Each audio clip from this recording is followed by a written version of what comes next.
Vítajte pri našej ďalšej novej sérii cvikov na mesiac apríl. Po Veľkej noci sa tu opäť stretneme, oddychnuté, v plnej energii, v plnom eláne na cvičenie. Máme týždeň posilňovací, to znamená, budeme cvičiť s nižším tempom a na steperi v prvom kole dáme si cviky na zahriatie nasledovné. Budeme robiť taký kačací, ako keby pochod.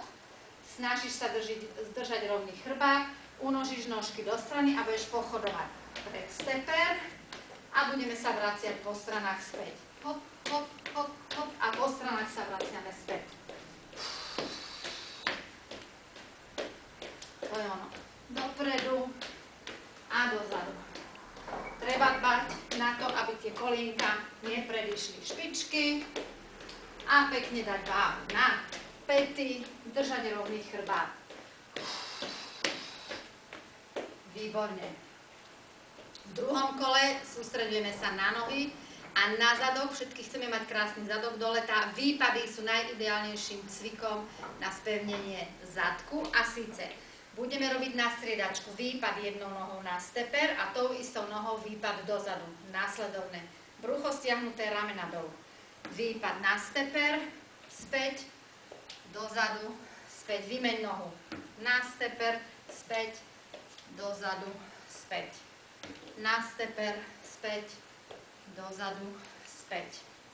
Dopredu, dozadu, dopredu, dozadu. Zase dbať na to, aby kolienka nepredbehli špičky.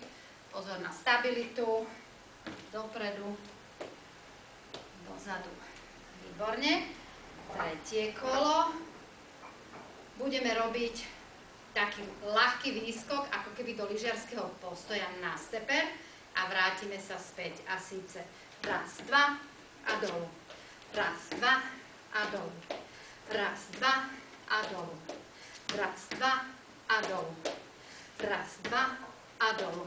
Môžeš buď striedať nohy, ktoré vystúpia na steper, alebo cvičíš celú jeden interval s jednou nohou, ktorá pôjde ako prvá a na druhom steperi nohu vymeníš. Dôležité je držať ruky pri hlave, hop, hop, tým pádom si precvičíme pekne aj chrbát, brucho stiahnuté a zase kontrolovať kolená.